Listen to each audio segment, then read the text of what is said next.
আজকে সবজির বাজারে সবজির দাম বেশি চড়া। আমরা জিজ্ঞেস করেছিলাম যে ঝিঙ্গা যাচ্ছে হচ্ছে পাইকারি বাজারে 70 টাকা কেজি, তারপর আলু হচ্ছে 20 টাকা কেজি, করলা 90 টাকা কেজি, এবং এগুলো কিন্তু অনেক দাম, 60 70 টাকা কেজি।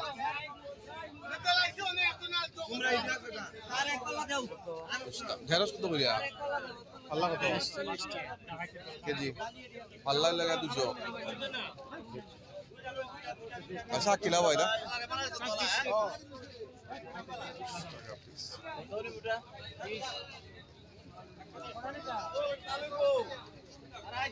দেখুন নিচে নামে শাক, অর্থাৎ পুঁই শাক 20 টাকা পিস রয়েছে। হচ্ছে টমেটো। ভাই টমেটো কত করে? ভাই টমেটো কত করে? 32 টাকা, মানে 80 টাকা পাল্লা। আর এটা 80 টাকা কয়টা?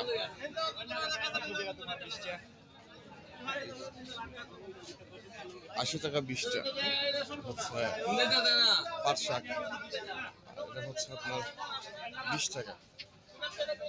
একটু আগাই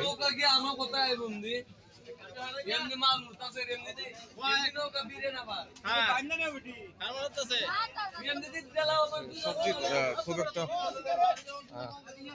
খুব যে একটা সবজি আছে বাজারে সেটাও নয়, বাট অনেক দাম।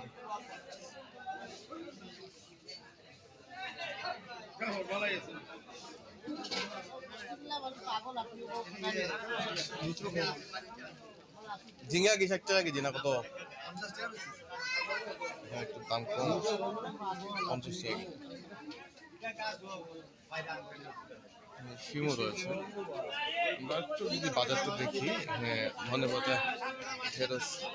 এই হচ্ছে এখানে আমাদের যে আজকের বাজার, সেই বাজারের দাম। তো ঝিঙ্গা হচ্ছে 60 70 50 বিভিন্ন দামে রয়েছে। তারপর ঢেঁড়স হচ্ছে 40 টাকা কেজি।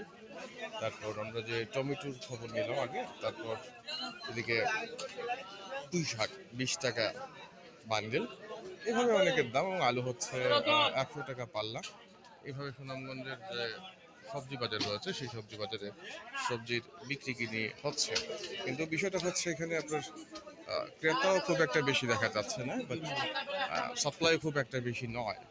সেসব মিলিয়ে সবজির দাম পাইকারি বাজারেই বেশি চড়া বলেই মনে হচ্ছে। লোকজন আসছেন, যারা যারা বাজার করতে আসছেন, সবাই এই ধরনের বিভিন্ন ধরনের যে সবজি, কিন্তু এখন তাজা তাজা সবজি এখন সুনামগঞ্জের বাজারে